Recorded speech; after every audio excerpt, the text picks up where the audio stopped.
Ano kaya ang gagawin mo kung sa pagkakaroon mo ng kamalayan sa mundo, ni hindi mo nakita ang mga magulang mo? Mas may sasakit pa kaya kung malaman mong intentional kang inabandona? Paano ka mabubuhay sa mundo kung pati ang mga kamag-anak mo na dapat sana'y masasandalan mo sa oras ng iyong kagipitan ay pawang sawa na sa pagtulong sa iyo? Mga kabaryo, ang kwentong tampok natin ngayon ay karanasan ng isa nating kabaryo. Taong 1978 sa isang baryo na sakop ng Capiz. Mga kabaryo, bago ko simulan ang kwento, nais ko munang humingi ng konting oras nyo. Sa mga hindi pa po nakapag-subscribe sa ating channel, pindutin lamang po ang subscribe button at i-hit ang notification bell. Yun lamang mga kabaryo. Maraming salamat po sa inyo. Simulan na natin ang kwento. Si Pilo ay isang tindero ng isda noong araw. Naglalako siya sa maraming lugar sa kanilang bayan, mula sa mga inaangkat niyang isda sa kaibigan niya at mga kabaryo. Tinutubuan na lamang niya ito nang sa gayon kahit papaano ay may kitain naman itong si Pilo. Walang sariling bangka ang lalaki, kung minsan nga nakikisabay lang din siya para maambunan ng biyaya kapag kulang sa tao ang isang malaking bangkang pangisda. Pero mas madalas ay kumukuha lang siya talaga ng mga paninda at sinusubukan ang swerte sa mga baryo-baryo. Kaya nga sa murang edad, halos lahat ng mga pagbabanat ng buto ay nagawa niya na upang makakain lamang. Hanggang sa isang araw nga, nang pasyalan siya ng tiyo niya sa isang kamag-anak nila kung saang natutulog siya sa isang tila kamalig. Hinikayat siya nitong tiyuhin niya na siya na ang magbantay ng kanyang bahay at maliit na lupain na nasa may dalampasigan. Ayon sa kanyang tiyo ay sa Maynila na ito pipirme at doon na rin ito magtatrabaho. Kaya wala nang titira pa sa kanyang bahay. Ang gusto ko, Pilo, pagbalik ko, sakaling bibisita ako sa'yo, ay maayos ang bahay at malinis. Kung ibibenta ko yan, ituring mong sarili mo ang bahay at wag na wag mong pababayaan. Alam kong madiskarte ka, kaya magiging maayos ang buhay mo sa aplaya. Pagwiwika ng tiyo Manolo nitong si Pilo. Dito nga nag-umpisa na tila ba nagkadireksyon ang buhay niya. Kung dati ay iniisip niya kung saan ito uuwi o matutulog, sakaling palayasin na siya ng tinitirhan niyang kamag-anak. Pero nang maibigay sa kanya ng tiyo niya ang bahay na iyon, nagbago ang pananaw niya sa buhay. Biglang nasa isip niya na ang pag-iipon at pagpapaganda ng bahay. Sa isip ni Pilo, iba pala kapag nasa iyo na yung pagpapasya sa mga bagay sa loob ng bahay. Yung ikaw na yung masusunod. Yung hindi ka na mag-aalala kung tatanghaliin ka ng gising. Kasi walang mga mata ang nakatingin sa'yo para sitahin ka sa paghiga. Isinapuso ng binata ang bilin ng kanyang tiyo na alagaan at pagandahin ang bahay dahil siya din naman ang makikinabang nito. Wala nang balak pa umanong bumalik ang tiyo niya doon sa probinsya at may magandang trabaho na din sa Kamaynilaan. Unang naging trabaho ni Pilo ay ang pagtulong nga sa mga kakilala niya sa paggagawa ng mga bangka at pagsama sa mga pumapalaot. Pinartehan din naman siya, ngunit hindi naman kasi regular ang pagsama niya dahil sa kapag kulang lang sa tao. Bukod dito nga ay ang paglalako niya ng isda Napansin niya na murang kinukuha sa mga kakilala niya ang mga huling isda ng iilang parokyanong nagnenegosyo sa palengke. Pero nakita niyang malayo ang diferensya ng kuha sa mga mangingisda at pagbebenta sa palengke. Kaya naman naisipan niyang ialok sa kaibigan niya ang usapan na kung bibigyan siya ng mga paninda, tataasan niya ang bayad ng 20% kumpara sa humahango nito ng maramihan sa kanila. Konti lang din naman ang kinukuha niya na sapat upang maitinda niya sa loob ng 2 araw. Dahil sa kaibigan naman siya nitong mga mangingisda ay tinutulungan naman siyang makapag-umpisa. Tutal, kakarampot lang ang kailangan niya at hindi naman makakaapekto sa mga parokyano nila. Kahit ibenta pa ito ni Pelo ng pareho sa palengke, hindi pa din siya lugi at mas mataas pa din ang kita niya. Mas pagod nga lang siya kumpara sa mga tindera sa palengke nang dahil sa kailangan niya itong ilako. Maaga niya itong inililibot sa mga lugar na malayo sa palengke at sa dagat. Alam niya kasing magsasayang lamang siya ng oras kung doon lang siya sa malapit magtitinda. Madiskarte itong si Pilo. Sa mga libreng oras niya, naroroon siya sa palengke. Binabantayan niya ang mga presyo ng mga isda at tinatandaan ang mga mamimili na maramihan kung kumuha. Ang plano ni Pilo, alokin ito na siya na ang magdadala sa mga bahay-bahay nito sa parehong presyo.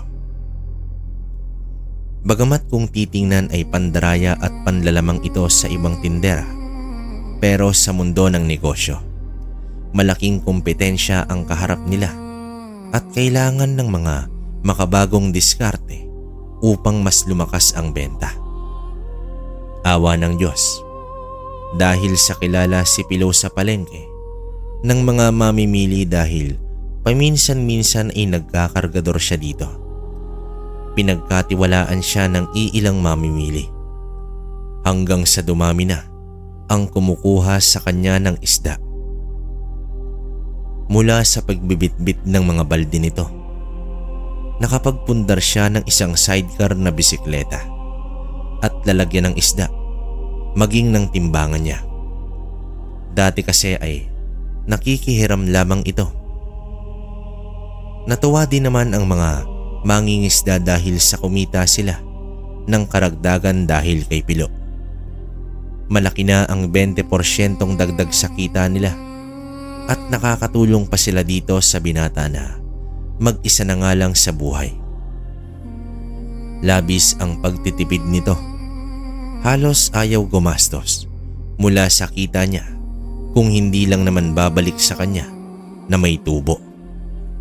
Kaya pati pagkain niya sarili niyang mga pananim. Natutuwa kasi siya sa tuwing nadaragdagan ang ipon niya. Alam mo Pilo, hanga ako sa iyo. Masyado kang masipag at masinop sa pera. Kaya hindi ako magtataka kapag isang araw ay yumaman ka at magkaroon ng pangalan dito sa lugar natin. Kaya ipagpatuloy mo lang yan, iho. Sambit dito ni Tatay Anselmo, isang matandang residente at dating manggagamot sa kanilang lugar na iniwan ng asawa at anak. Kabisado na ito ni Pilo.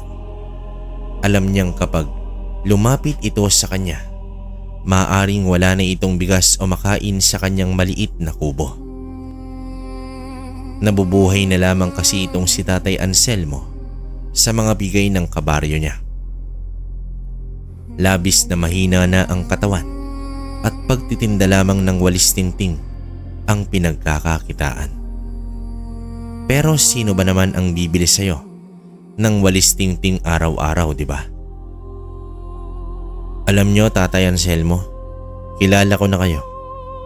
Sabi ko naman sa inyo, wag na kayong mahihiyang magsabi sa akin. Tinitiis nyo ang gutom nyo dahil sa iya nyo. Ang mabuti pa, sumabay kayo sa akin papuntang tindahan.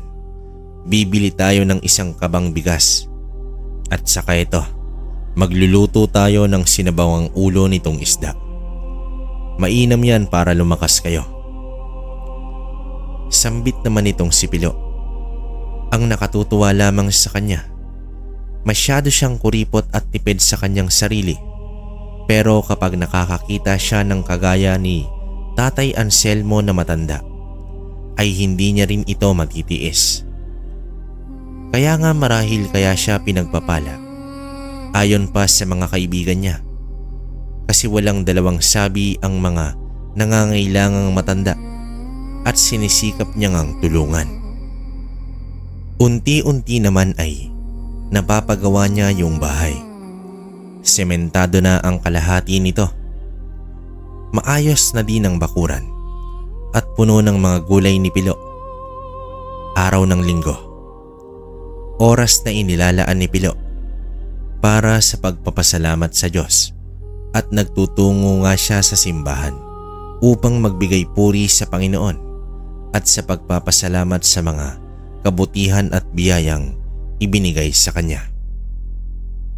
Sa paglabas niya naman sa simbahan, nakita niyang naroroon itong si Tatay Anselmo sa may plaza. Nagpapaikot-ikot lang ang paningin nito habang nakatayo sa gitna ng lugar kung saan malapit ang simbahan. Dahil sa pagkamausisa ay nilapitan niya itong matanda upang tanungin kung may problema ba at kung paano siya makakatulong. Magandang umaga po, Tatay Anselmo. Ano pong ginagawa niyo dito? Pasensya na po, pero kanina ko pa kasi kayo napapansin. Bakit po kayo nagpapaikot-ikot lamang? Galing po ba kayo sa loob ng simbahan at nagmisa? Magkasunod na tanong ni Pilo sa matanda. Pero hindi siya pinapansin ito. Patuloy lamang sa pag-iikot-ikot na wari mo ay may hinahanap. Inulit naman ni Pilo ang tanong niya sa pagkaakalang hindi siya narinig nito. Sa katandaan nito ay baka nabingi na ang matanda, pag-iisip pa ni Pilo. At nang nakaapat na beses na siya sa pagtatanong ay tila nawala na siya ng pag-asang kausapin pa siya nito. Kaya naman naglakad na itong palayo. Pero biglang tinawag nitong matanda ang pangalan niya. Pilo, ang labis mong kabaitan at pagtitiwala sa mga tao ang maaaring magpahamak sa iyo. Dinggin mo, magtitira ka ng para sa sarili mo. Huwag mong itatayo ang bahay na bato sa lupang hindi iyo. Itabi mo ang pinaghirapan mo at darating ang panahon, pinakagipit ka at ito ang magsasalba sa iyo. Napaisip naman itong si Pilo. Bakit parang kakaibang kumilos at magsalita itong si Tatay Anselmo? At saka paano niya naman nalaman na may balak siyang ipaayos na ng buo ang bahay upang maging sementado na ito at mas kaiga-igayang tingnan? Kasunod ay nanghingi ito ng kapalit na pagkain kay Pilo para umano sa binigay niyang pagbababala at panghuhula. Natuwa naman itong si Pilo na tila marahil ay nagugutom lamang itong matanda. Kaya ganoon ang mga sinasabi, pero nakuha ang atensyon niya tungkol sa pagpapatayo niya at pagpapalawak ng bahay na bigay sa kanya ng kanyang tiyo. Kaya naman siguro na impluwensyahan siya ng matandang si Tatay Anselmo. Ipinagpaliban niya ang pagpapasaayos sa bahay. Itinabi na lamang niya ang pera at saka na lamang niya pag-iisipan kung ano nga ba ang mainam na paggamitan nito. Tutal, mag-isa lamang siya sa bahay at maayos naman ito at komportable. Naging maayos ang daloy ng biyaya kay Pilo.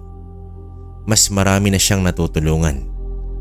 Inisip niya ang magkaroon na ng sariling bangka at mga mangingisdang papalaot para sa kanya.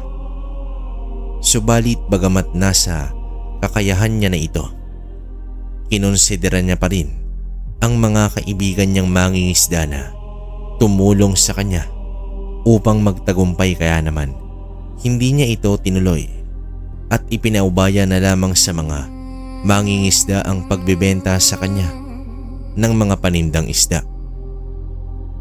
Hanggang sa isang umaga ay nalaman niyang may malubhang sakit itong si Tatay Anselmo.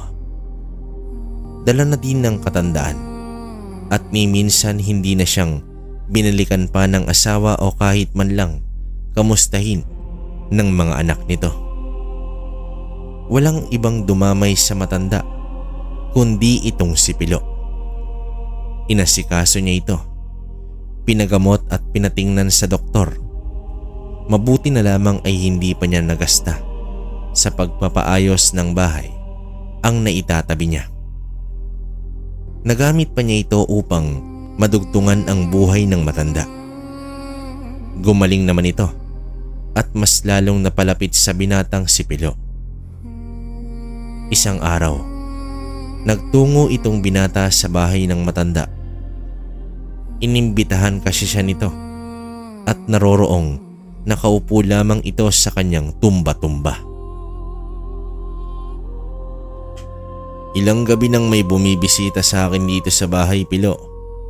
Sinusundo na yata ako ni kamatayan. Minsan tinatawag ang pangalan ko. Alam mo, gusto ko bago man ako mamatay ay masuklian ko ang kabutihan mo sa akin. Kunin mo ito. Yan ang kasulatang nagpapatunay na akin ang lupaing ito at inililipat ko na sa iyo. Huwag mo kong tatanggihan dahil sa yan ang huling hiling ko sa iyo. Inabandona ako ng pamilya ko sa puntong kailangan ko sila, pero nanatili kang matulungin sa akin. Wika dito ni Tatay Anselmo. At muli itong inulit na wag siyang gagastos ng pera sa mga bagay na wala siyang kasiguraduhan. Natutunan niya umano ito sa mahirap at mapait na paraan. Dahil noong ay mapera siya, ngunit hindi niya inisip ang para sa hinaharap niya. Kung ano lang ang maisipan ng kanyang asawa na pagkagastosan ay pinagbibigyan niya. Hanggang sa nang wala na siyang maibigay ay iniwan siya nito. Walang natira sa kanya, kaya ayaw niya umanong sapitin ni Pilo ang parehong kapalaran. Habang nag-uusap nga sila ay natanaw nitong si Pilo ang isang matandang babae sa hindi niya nakikilala at nakatingin sa bahay nitong matanda.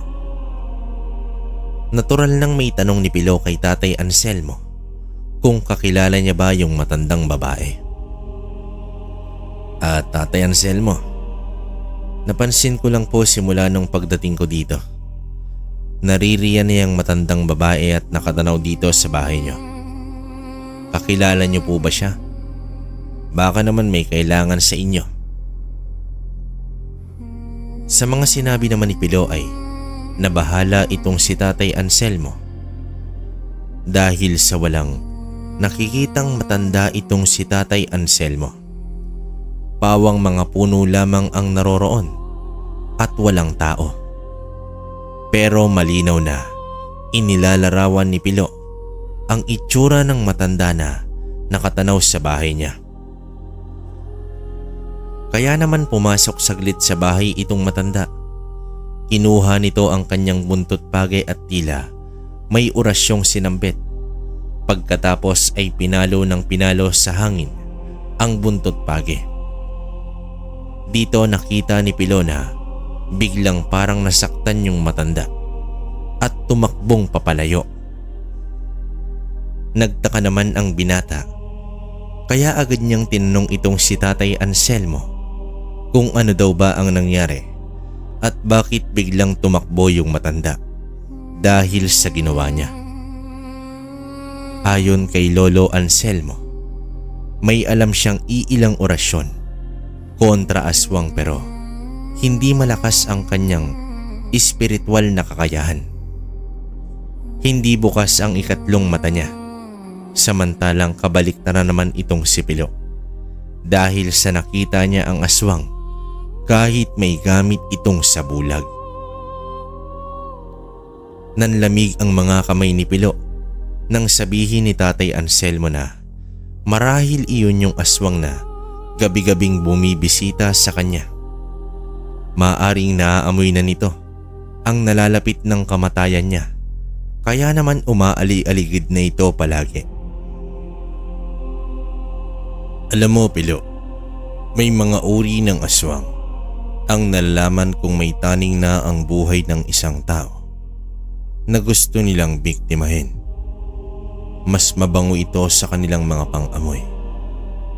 Kaya naman hindi na nila ito tinatantanan at minamarkahan na ang bahay upang wag nang maagaw pa ng ibang aswang.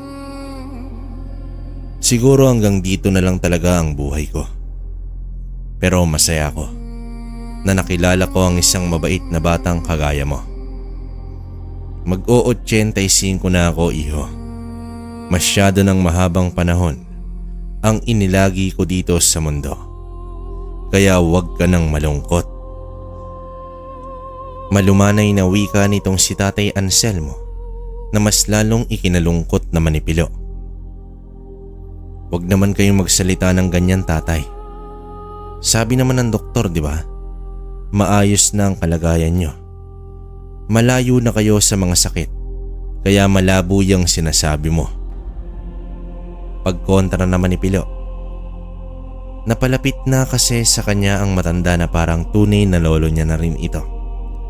Pero ipinagpilitan pa din ng matanda na kunin na ni Pilo ang papeles. At oras nga na mawala na siya. Ibig ng matanda na si Pilo ang makinabang sa lupa niya. Wag na wag uman nitong ibibigay sa mga kamag-anak niya, kahit sa anak at asawa niya. Naroroong nasa sulat niya din ang tungkol dito at nailakad niya na umano ito upang maging legal. Para naman wag nang humaba ang usapan nilang dalawa tungkol sa kamatayan at pagpapaalam ay tinanggap na lamang niya ito. Noong hapong yon ay may dalang malaking tuna itong si Pilo para naman ihawi nilang dalawa. Kaarawan noon ni Pilo at wala naman siyang makakasama para idaos ito, kaya naman si Tatay Anselmo lamang ang pinuntahan niya. Simple at makaulugang kwentuhan ang meron sila ng hapong iyon. Ngunit kagaya nga ng sabi ni Tatay Anselmo, nang sunod na araw, bandang hapon, natagpuan na lamang si Tatay Anselmo sa kakawian at tila kinaladkad doon at kinain ang laman loob. Tila bang nanlaban pa ang matanda dahil sa may nakita pang itak sa gilid niya. Hinala ng mga residente ay maaring nangunguha ito ng mga gagawin niyang walis tingting nang salakayin ng isang mabangis na hayop. Pero anong uri ba ng mabangis na hayop ang gagawa ng ganoong karumal-dumal na karahasan sa isang matanda? Ang ilan ay nagbubulong-bulungan na maaaring yung aswang nga itong ikinikwento ng matanda noong mga nakaraang araw, at may namataan nga ding kakaibang nilalang sa karatig nilang baryo noong nakaraang Sabado. Dahil dito, takot ang namayani sa kanilang mga taga-baryo. Ngunit si Pilo, awa at lungkot ang nasa puso. Wala na ang nag-iisang kaibigan niya. Siya din ang gumastos sa libing nito.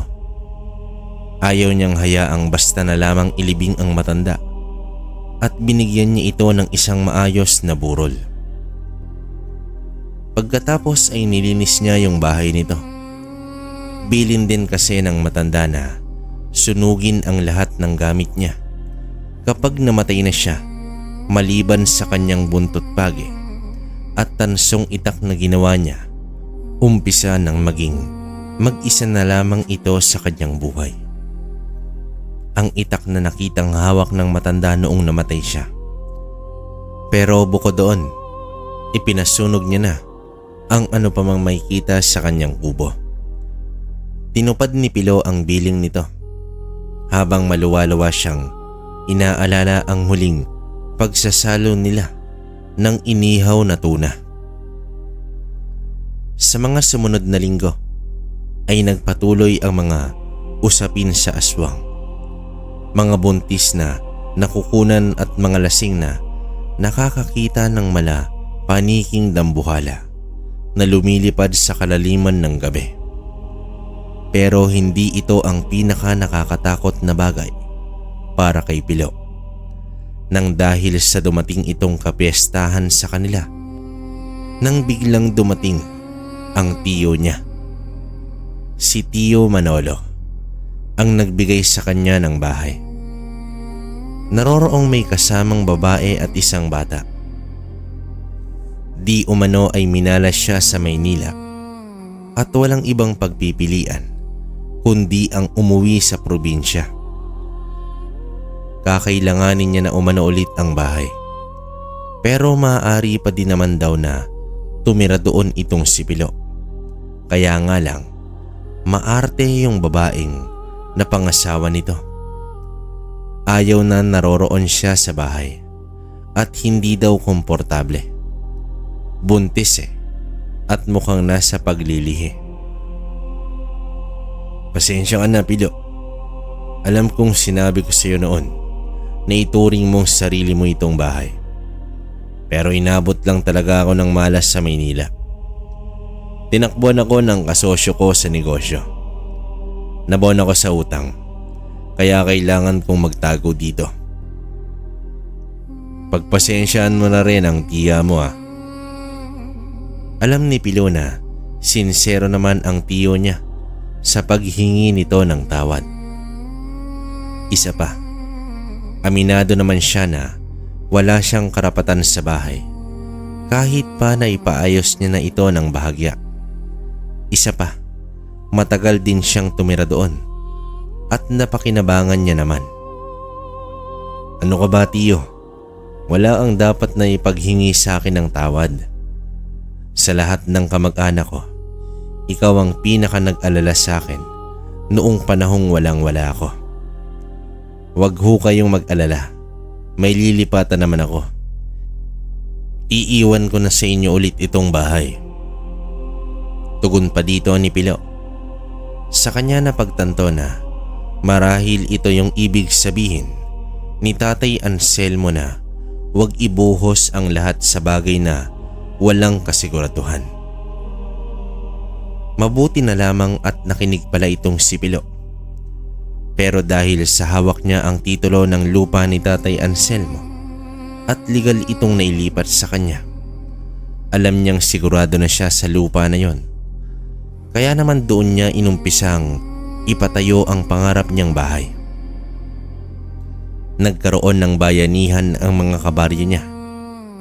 Maganda ang reputasyon niya sa kanilang lugar.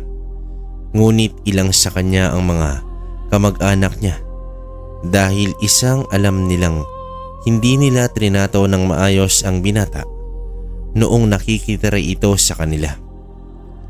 Pero ngayon ay nakakaangat na ito sa buhay. Hindi naman mayaman, nakakaluwag-luwag lang. Isang buwan lamang nga ay natapos ng may patayo ang kanyang sariling bahay. Purong sementado at may ikalawang palapag pa. Bagamat hindi naman ito kalakihan at sapat lamang sa pamilya na may 5 miyembro. 3 ang kwarto nito, 1 sa baba at 2 sa taas, kung saan nagpalagay siya ng isang balkonahe. Nagpatuloy naman ang kanyang hanap buhay sa pagtitinda ng isda. Dito siya umunlad kaya hindi niya ito iiwan kahit na nakapagpundar na siya ng tindahan mismo sa bayan para sa mga pinatuyong lamang dagat at mga pampasalubong ng mga turistang namamasyal sa kanilang probinsya. Maayos ang lahat. Masaya ito bagamat wala pang nobya o asawa. Pero tila yatang sinusubok talaga siya ng panahon. Nang dahil sa makalipas ang 2 taon, nang paninirahan niya doon ay dumating ang dating asawa ni Tatay Anselmo. Nag-iiskandalo ito doon dahil nga sa bakit daw tinayuan ng bahay ang lupa ng kanyang asawa. Ano na lang daw ang mamanahin ng mga anak nila. Aling Conchita, noong mga panahong kailangan kayo ng asawa nyo, wala kayo. Iniwan nyo siya. Pinabayaang mamatay ng mag-isa. Malaki ang galit sa inyo ng asawa nyo. At nasa kasulatan ang pagbabawal niya sa inyo sa pag-angkin ng lupang ito. Bukod sa hindi kayo kasal, hindi mo ginamit ang apelido niya para sa 2 niyong anak. Pasensya na po. Malaki ang nagastos ko sa pagpapospital kay Tatay Anselmo. At malaki ang pagkakautang niya sa aking noong nabubuhay pa siya. Itong lupa ang ipinambayad niya. Kaya kung maaari, huwag kayong gumawa ng gulo dito. Wika dito ni Pilo. Ito ang nakasaad sa personal na sulat ng matanda para sa kanya. Kailangang palabasing baon sa utang ang matanda kay Pilo at ginawang kolateral ang lupa. Dahil sa alam na alam ni Tatay Anselmo na kapag nalaman ng asawa niya na patay na siya, ay ibibenta nito ang kanyang lupa. Totoo rin ang impormasyon na hindi sila kasal at hindi apelido ni Tatay Anselmo ang ginamit nitong ginang para sa kanyang mga anak.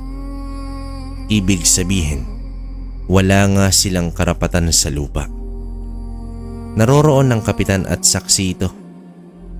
Malapit na kaibigan ni Pilo at ni Tatay Anselmo. Ang mabuti pa, Conchita, umuwi na lamang kayo. 2 dekadang maigit kayong wala dito. Ni hindi nyo man lang sinilip si paring Anselmo. Si Pilo ang gumastos sa 1 buwang pagkaka-ospital ni Anselmo at naririto ang sinumpaan niyang salaysay para sa lupain niya.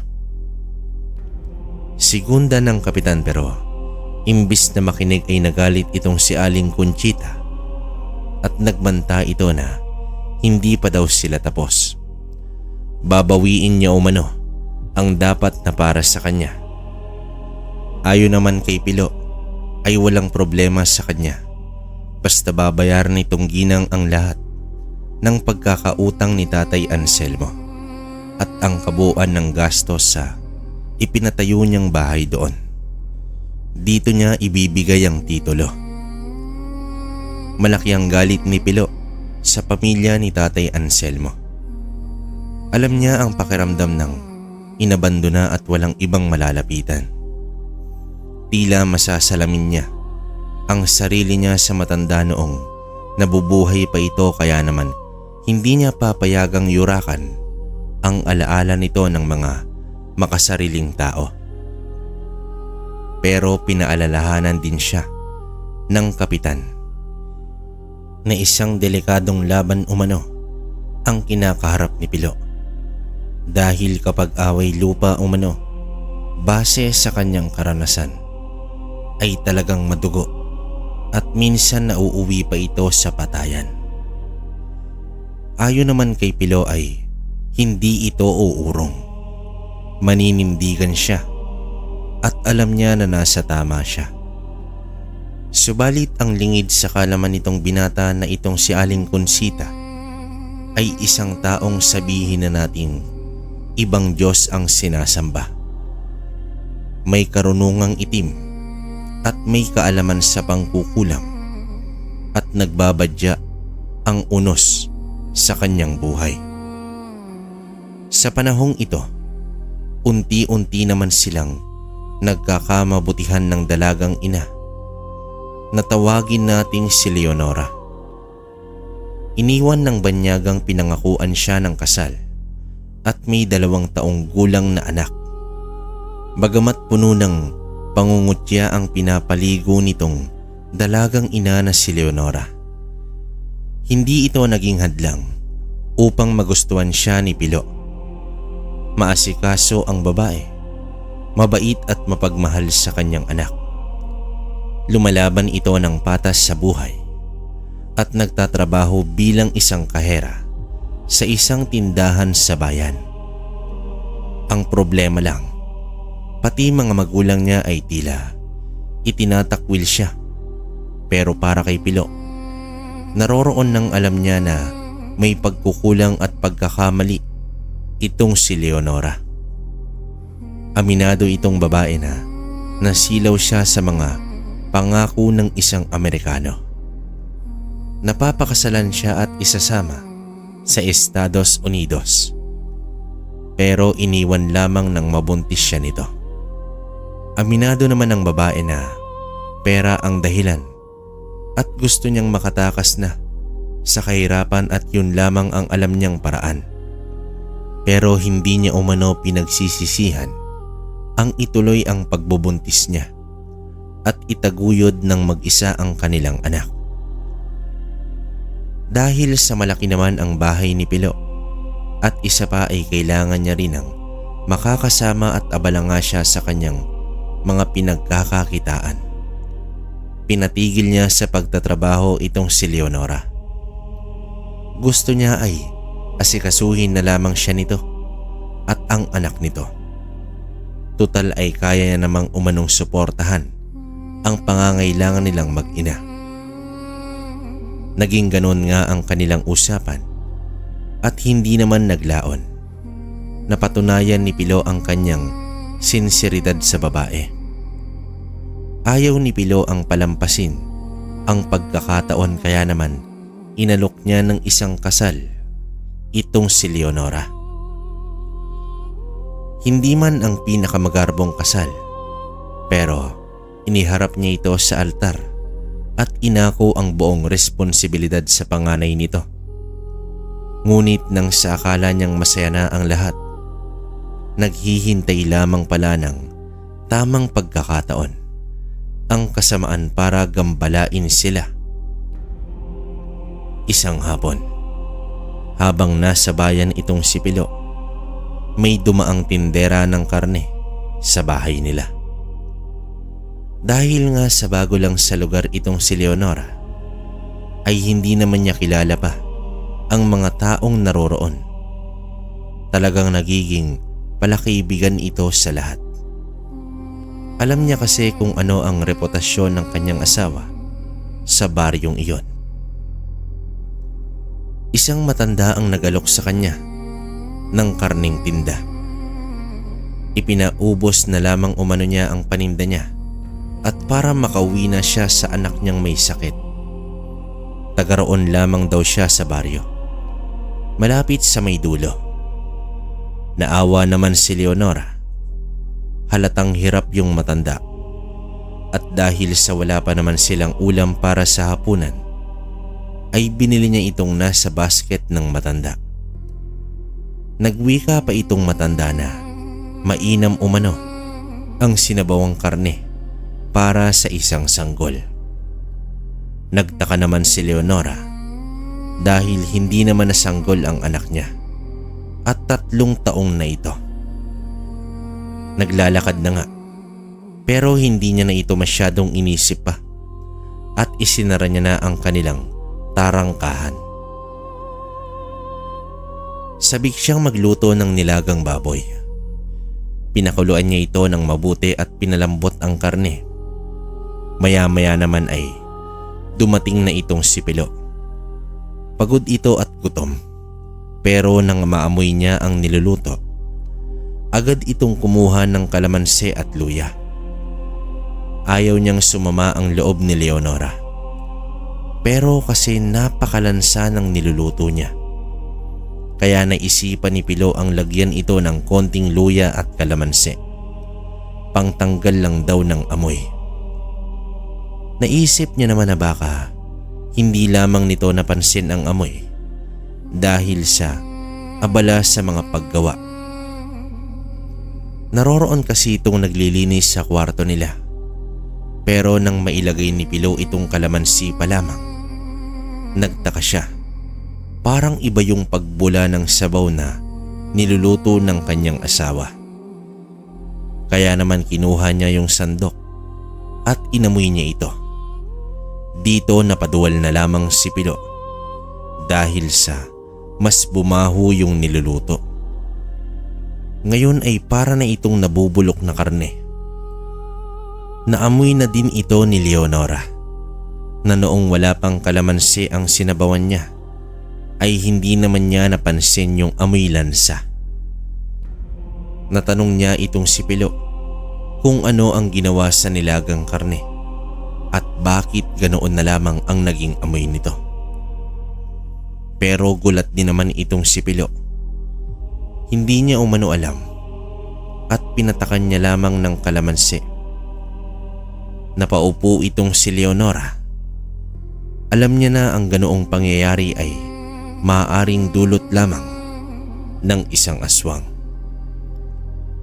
Laking baryo si Leonora at alam niya ang mga paniniwala ng matatanda.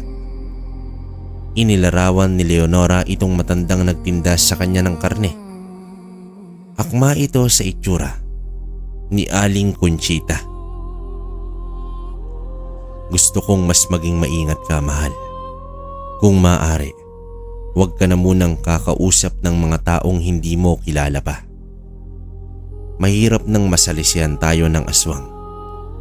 Hindi ko lubos maisip kung anong pwedeng mangyari sa atin sakaling nakain natin ang karning yan. At paanong naging aswang si Aling Conchita? Baka naman yung matandang nakikita kong umaaligid dito ang may gawa nito. Nangangambang wika dito ni Pilo. Ayon naman kay Leonora, maaaring malason daw sila o maging aswang. Yun lamang ang dalawang dahilan kung bakit nagbibigay ng pagkain ang mga aswang sa biktima. Saka naman napaisip itong si Leonora sa sinabi ng matanda tungkol sa sanggol, kaya naman kinausap niya itong si Pilo at niyaya niya ito na magtungo sa pagamutan sa kinaumagahan upang makapagpatingin ito. May kutob siyang may kinalaman ang hinala niya sa pang-aaswang sa kanila. Binabati ko kayong dalawa, Pilo. Sa wakas, may panganay ka na.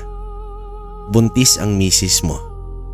Ngayon, eto ang mga kailangan niya upang masigurado nating ligtas ang sanggol at ang asawa mo. Labis-labis ang kagalakan nitong mag-asawa sa kanilang nalaman. Pero ang kagalakang ito ay may kasamang pagkabahala dahil alam ni Leonora na babalik at babalik ang aswang upang gambalain sila. Kaya hindi na ito nag-aksaya pa ng oras at sinabi niya kay Pilo ang mga alam niyang dapat na gawin upang makaiwas sa isang aswang. Bagay na hindi namang ipinagsawalang bahala ng lalaki. Lahat na siguro ng pangontra na maaari niyang mabili at makuha ay inilalagay niya na sa loob at labas ng bahay nila, para lang masiguradong hindi na muli pang makakalapit ang mga aswang sa kanilang bakuran. Biyernes ng gabi, umiinom ng mag-isa ng serbesa si Pilo sa kanilang balkonahe at nag-iisip para sa gagawin niyang pagbabago sa kanilang negosyo sa bayan. Dahil sa may mga maaasahan siya na tauhan, ibig niyang palakihin na ito. Magaling ang mga empleyado niya at di niya na kailangan pang mapagod sa mga gawain at tanging pamamahala na lamang ang gagawin niya. Nang bigla naman siyang mapalingon sa gilid ng kanilang bakuran. Nakita niya kasi doon ang isang wangis ng matanda na umaakyat sa bakod nila sa may gilid. Isipin mo na lamang, isang matandang babae sa takip silim. May kita mong papasok sa bakuran nyo. Kaya naman ang ginawa niya, yung ginawa ni Tatay Anselmo. Kinuha nito yung buntot pagi at dahil hindi niya alam ang orasyon, ang ginawa niya, palihim niyang nilapitan itong matanda mula sa kabilang banda ng bahay nila at pinalo niya ito sa likod. Naroroon kasi itong sumisilip sa loob ng bahay nila. Nang hagupitin niya ito, napasigaw na lamang ito ng pagkalakas-lakas. Inulit ni Pilo ang paglatigo dito. Hindi niya nakilala ang matanda at alam niyang hindi ito taga roon sa baryo nila. Kaya sunod-sunod niya itong hinataw ng latigo. Sa pagkamangha na lamang niya dahil sa kabila ng katandaan nito, animoy unggoy na mabilis na lumundag sa bakuran nila papatakas. May distansya ang mga kalugar nila kaya hindi ito agad nakaresponde kung kailangan nila. Isa pa, masyadong mabilis ang mga pangyayari. Nagulat na nga lang si Leonora dahil sa pumasok pa si Pilo at kinuha yung tansong itak. Buong pag-aakala ni Leonora ay nag-aamok ang kanyang asawa pero nang pagbukas ng pinto ay narinig ni Leonora ang karimari-marim na pagsigaw mula sa di kalayuan. Nangilabot ito at napaatras. Balak pa sanang habulin ni Pilo itong matanda pero pinigilan na siya ng asawa niya at baka umano siya pa ang mapahamak. Mabangis ang mga aswang. Oras na nasa masukal na kakahuyan na ito at hindi may kita ni Pilo kung saan ito nagmumulang umatake.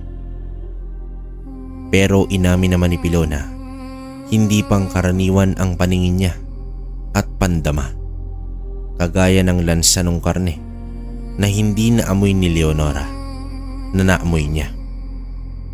Kagaya ng aswang na nagkukubli sa likod bahay na nakita niya at sa marami pang pagkakataon na nakita siya ng mga hindi pang karaniwang nilalang. Kaya kung sa labanan lang naman ng paningin, matalas umano ang mga mata niya at may kita niyang lahat ng mga magtatangkang pumasok sa kanilang bahay. Ang hindi lamang maintindihan ni Pilo, alam niyang nilagyan niya ng pangontra sa likod bahay. Pero paanong nakapasok ito? Kinaumagahan ay tiningnan niya itong parte ng bakod kung saan niya nakitang dumaan yung aswang. Nalaman niyang doon pala naglalaro itong si Alex, anak ni Leonora sa pagkadalaga. Naghukay ito doon at natanggal ang mga pangontra niya. Kaya naman ginawa niya ito ng laruan sa harap ng bahay para doon na lamang ito maghukay ng kuweba sa lupa. Linggo ng umaga. Magkakasama silang nagsimba. Naglakad lamang sila pauwi dahil sa maganda umano ito para sa isang buntis. Pero sa daan ay napansin ni Pilo ang isang taong nakataklob ang ulo at tilang papalapit sa kanila. Nang biglang tumakbo itong papasugod sa asawa niya na hindi naman napansin agad ni Leonora. Umarang itong si Pilo at imbis na si Leonora ang makalmot nito, si Pilo ang nasugatan. Di umano, nakita lamang ni Leonora yung matanda ng itulak na ito ni Pilo na tila bang lumitaw mula sa kawalan na parang isang kabute. Maging ang mga kasabayan nilang maglakad ay nagulat at nagsigawan sa hindi nila alam kung saan galing yung tila matandang nakasaklob. Hinabol pa nga itong matanda pero nawala ito at mabilis na tumakbo. Malubha ang naging sugat ni Pilo sa kanyang braso at ang ipinangangamba ni Leonora, baka may lason ang mga kuko ng matanda. Hindi naman nagkamali ang asawa ni Pilo dahil ng hapon ay inaapoy na ng lagnat ang lalaki. Pinagpapawisan nito pero malamig ang katawan. Lubog din ang mata at labis umano ang pagkirot ng kanyang sikmura. Hindi na nagantay pa ng gabi itong si Leonora. Kasama ang anak niya ay dinala niya itong si Pilo sa kanilang baryo upang patingnan sa matandang manggagamot. Di umano ay kinukulam itong si Pilo. Maaaring noong sinalakay siya nitong matanda ay nakuha ito ng parte ng damit niya o ng balat o buhok ng lalaki. Isinailalim sa tambal ang lalaki at ang nakakagulat lang ay 2 mangkukulam ang gumagambala sa katawan ni Pilo. Hindi lamang isa. Hindi basta-basta ang sumpang ibinigay sa asawa mo, Leonora. Papatayin nila itong lalaki. Domingo, madali ka at tawagin mo si Aling Cora. Kailangan ko ng tulong niya sa isang ito. Hindi ko kaya ang 2 mangkukulam. Sambit ng matandang manggagamot na si Mang Berto. 30 minuto mahigit pang nagtitiis itong si Pilo sa hirap at sakit ng kanyang sikmura at ulo. Hanggang sa dumating na itong si Aling Cora. Pinagtulungan nilang 2 na kalabanin ang mga mangkukulam sa espiritual na kumbate. Tama si Mang Berto. Hindi madali ang kalabanin ito. Pero sa kabutihang palad, napuruhan nila ang isa dito. Kaya nawala sa balanse ang kulam. Sa kabila nito, hindi pa umano tapos ang problema. Dahil sa naitanim na kay Pilo ang kamandag ng aswang. Kaya naman kailangan niyang paduguin ang braso nito upang mailabas ang masamang dugo. Hindi lamang simpleng padugo dahil sa malaking sugat ang ginawa ni Mang Berto sa braso niya. May tila dinukot itong maliit na sisiw na nagsusumiksik sa laman ni Pilo hanggang sa matagumpay na matanggal ito ng pasukan ni Aling Cora ng isang uri ng ugat ang sugat nitong lalaki. Sa kapalang tila nakaidlip itong si Pilo. Maayos na ang lagay ng asawa mo, Leonora. Mabuti at malakas ang dungan niya. Nilabanan niya ang kulam at pagkayanggaw sa kanya. Pero kung mahina ang loob niya, baka namatay na siya sa proseso. Napakatindi ng galit ng nangkulam sa kanya. Tinanong naman ni Mang Berto kung may kilala ba itong si Leonora na taong labis na nasusuklam kay Pilo o kaya taong nakaaway nito. Isa lang naman ang naisip ni Leonora, ang dating asawa ni Tata Anselmo. Naikwento ito sa kanya ni Pilo at bukod dito, wala naman umano siyang ibang alam na taong kagalit ng kanyang asawa. Gumawa ng pangontra sila Mang Berting at Aling Cora. Ibinigay ito kay Leonora. Hindi lamang para kay Pilo, kundi para sa kanilang mag-asawa at sa anak nitong si Alex. Dahil sa maaari silang balikan ng mangkukulam oras na makabawi ito ng lakas. Kinaumagahan, nagpasundo na lamang sila upang maihatid itong si Pilo na noon ay nanghihina pa din. Malaki ang sugat niya sa braso at matagal ang pangangailangan niya. Maraming salamat. Akala ko mamamatay na ako. Hindi ako makapaniwala na aabot sa pangkukulam ang galit ni Aling Conchita. Diyos na ang bahala sa kanila. Sana ay makuha nila ang nararapat na kaparusahan nila. Wika pa dito ni Pilo dahil sa Malakas ang kutob niya na si Aling Conchita nga ang may gawa nito. Hindi makakapagtrabaho itong si Pilo ng maraming araw at naroroon lang siya sa loob ng kanilang bakuran. Ayaw siyang payagan ng asawa niya na lumabas at baka maimpeksyon pa nga ang kanyang sugat. Sa kabutihang palad naman ay wala namang aswang ang nanggambala sa kanila hanggang sa sumapit ang kabuwanan ni Leonora. Magaling na nito si Pilo. Naghilom na ang sugat niya at nakabawi na sa kanyang lakas. Mabuti na lamang talaga at maasahan ang mga tumao sa kanyang negosyo. Kaya naman kahit wala siya ay maayos itong tumatakbo. Sa bahay lamang napagpasyahang mga anak ni Leonora. Hindi ito komportable sa ospital at naroroong sinadya pa ito ni Aling Cora upang mabantayan hanggang sa maging handa na siya sa panganganak. Pero ang inaasahan ni Pilo na aswang na magtutungo sa bahay nila para sa bata ay hindi ito dumating. Hindi ito nanggambala sa kanila. Tahimik ang gabi at nairaos ni Leonora ang panganganak ng matiwasay. Kaya hindi maiwasang mapatanong ni Pilo, anong nangyari sa aswang? Ito ba yung mangkukulam na napuruhan nila ni Mang Berto? Maari kayang natakot ito, kaya piniling wag na lang silang gambalain pa. Napakaraming katanungan sa isipan ni Pilo. Pero masaya na lamang siya na hindi na bumalik yung aswang.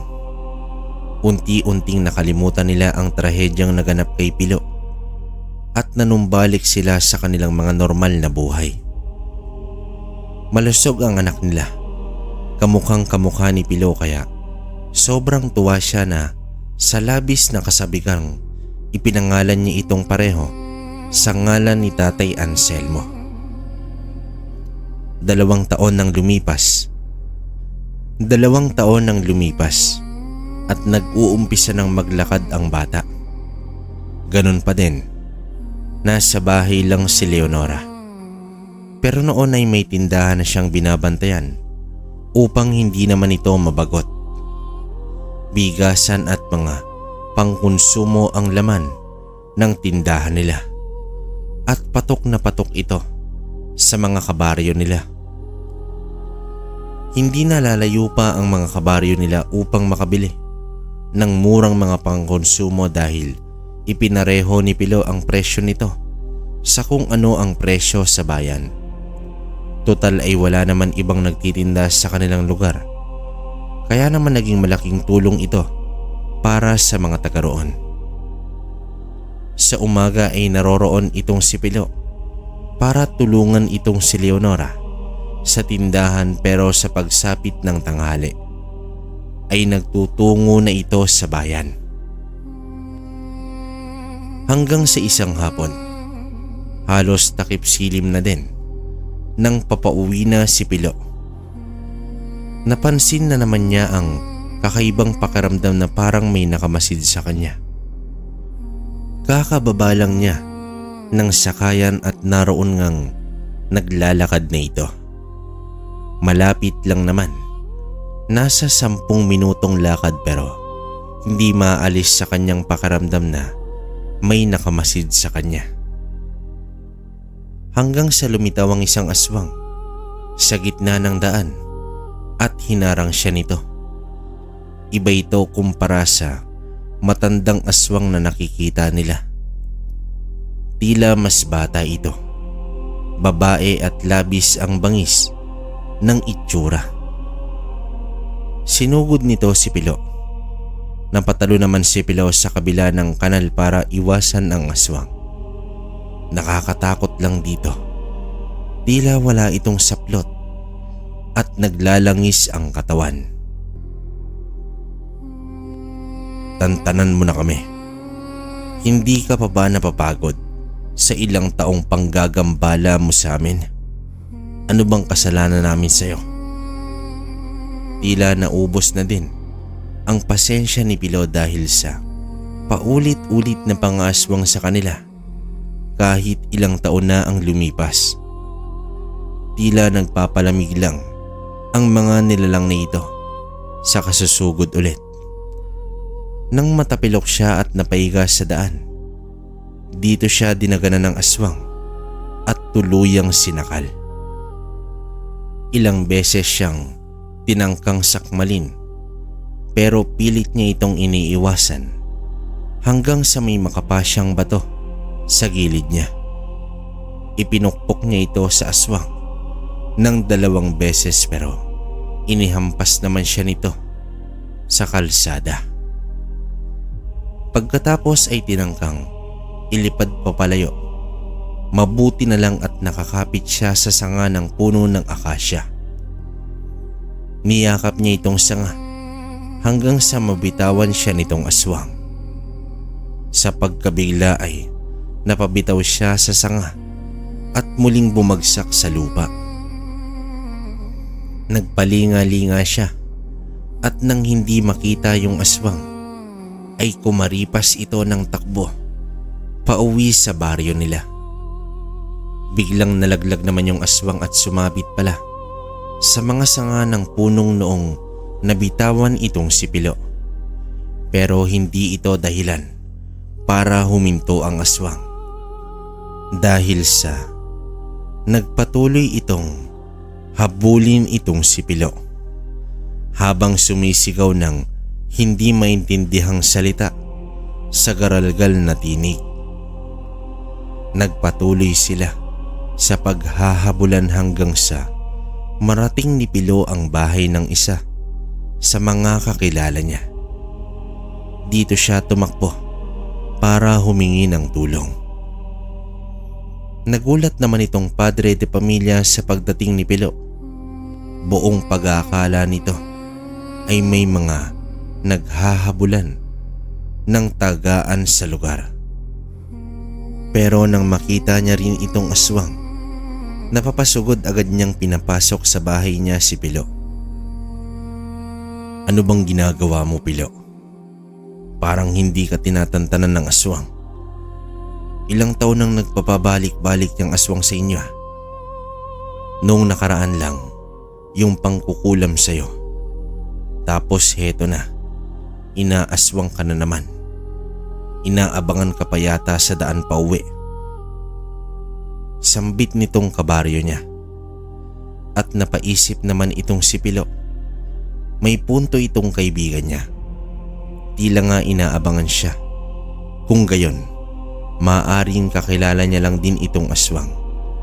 O baka matagal nang pinag-aralan ang kilos niya. Pero ano bang meron? Bakit ayaw siyang tantanan?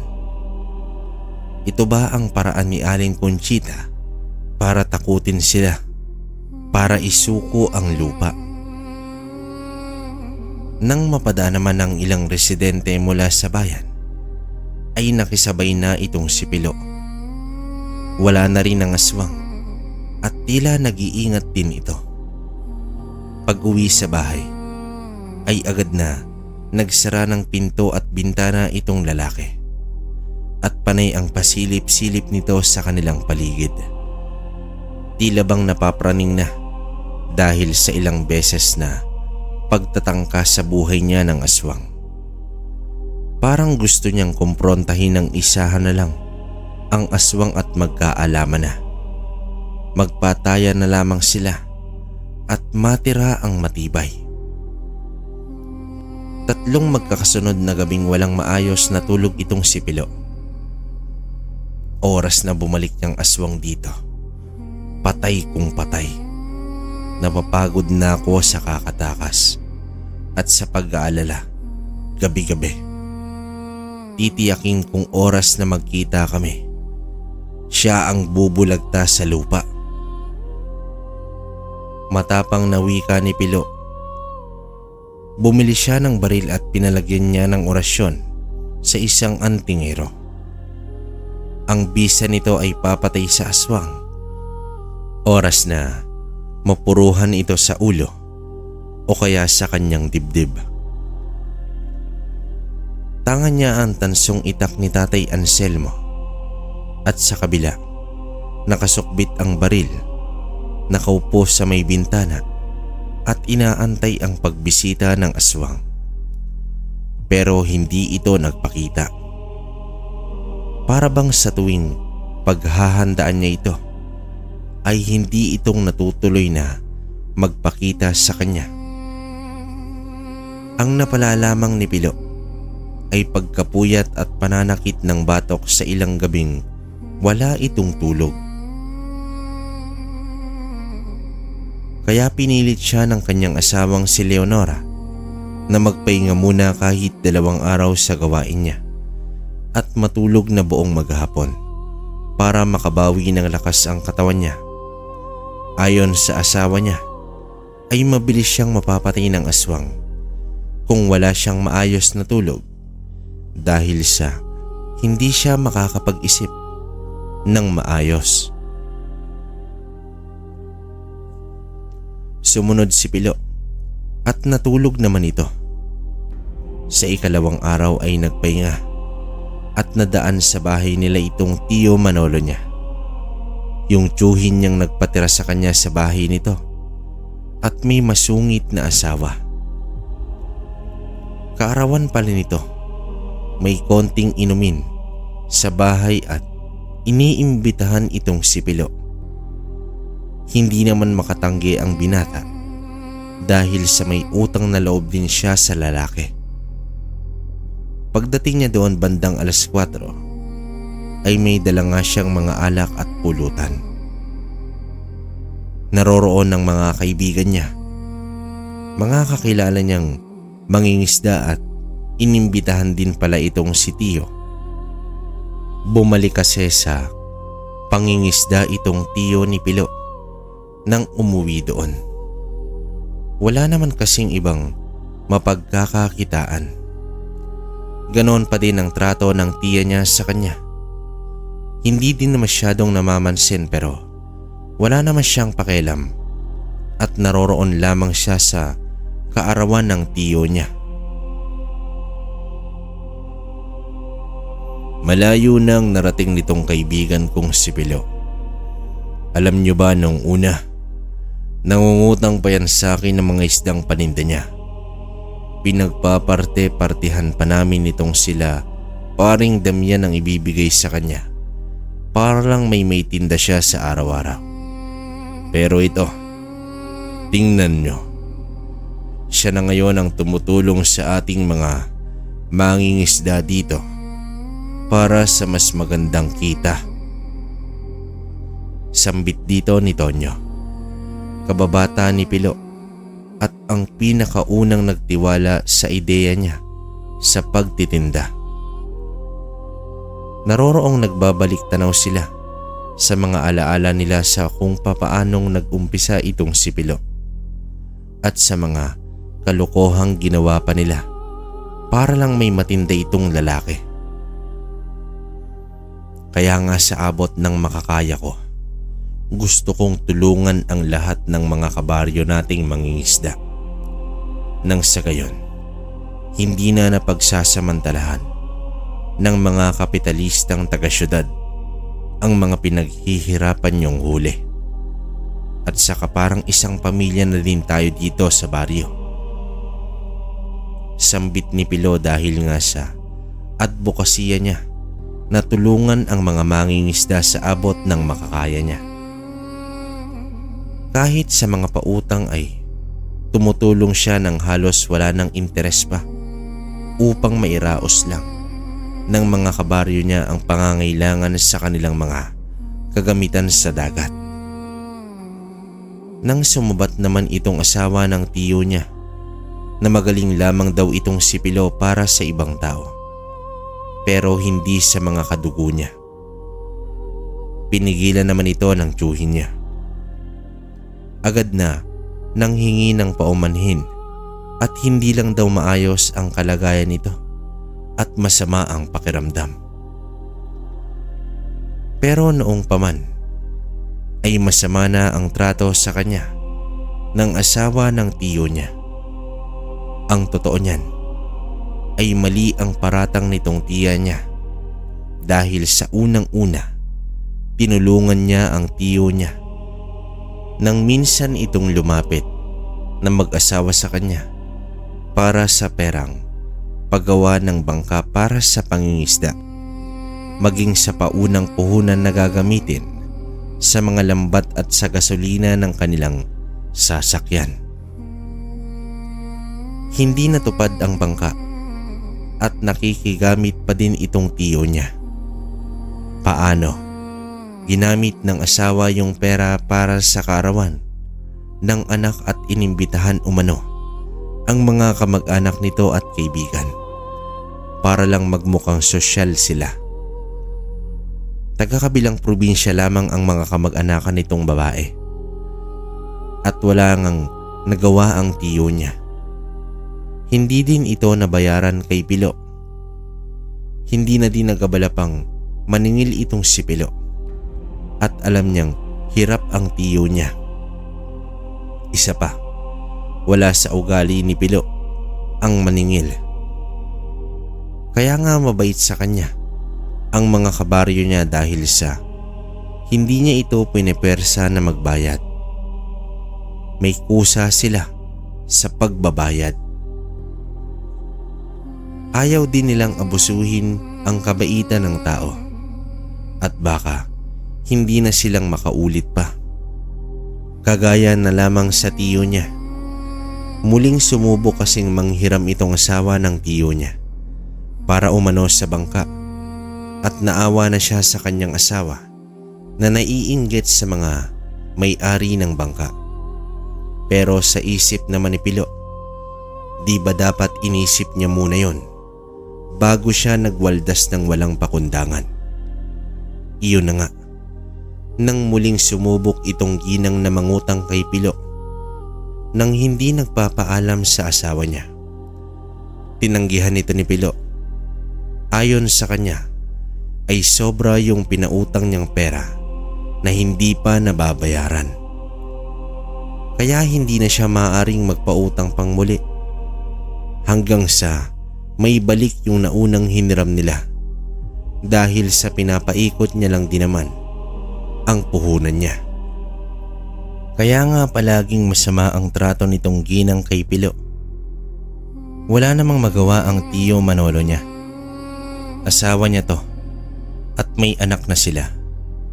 Ibang-iba nga umano ang ugali noong bagong magkakilala pa lang sila kumpara sa ugali nito na di maglaon. Para bang sa tuwing magkikwento ang tiyo niya, parang gusto na lamang nitong isoli sa mga magulang itong asawa niya.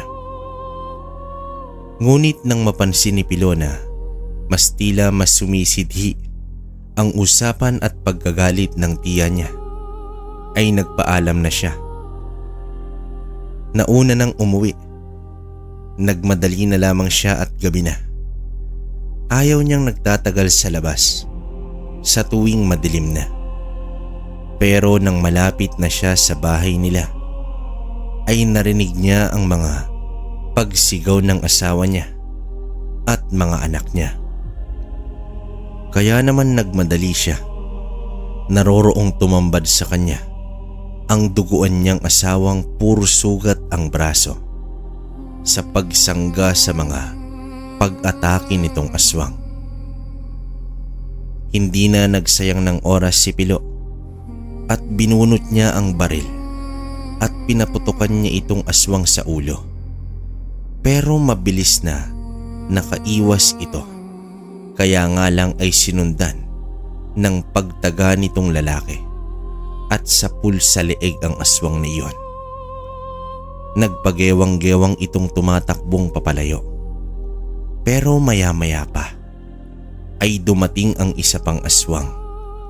Sinalakay nito si Pilo at muling nakalmot sa dibdib, pero nang muli siyang aatakihin ay pinaputukan niya ito ng baril. Dahilan para matumba ito at gumapang papalayo. Pero hindi niya na ito binigyan pa ng pagkakataon. Pinagtataga niya ito at yung isang naunang tumakas ay pinaputukan niya hanggang sa naubos ang bala. Dito na nagtakbuhan sa bahay nila itong mga kabaryo niya at doon nakita nila ang dalawang aswang na nakahandusay sa bakuran nila Pilo. Wala na ring malay si Leonora dahil sa labis na dami ng dugong nawala sa kanya at maging itong si Pilo ay hinihingal na din at malalim ang sugat niya. Pareho silang isinugod sa bahay pagamutan. Walang malay ang mag-asawa sa loob ng 2 araw at mga kabaryo lamang nila ang nag-alaga sa mga anak nito. Kagaya nga ng sinabi ni Pilo, isang pamilya sila sa baryo. Kaya naman hindi pinabayaan ng mga kabaryo niya ang mag-anak. Nang makalabas na itong si Pilo, sa kanya nalaman ang lahat.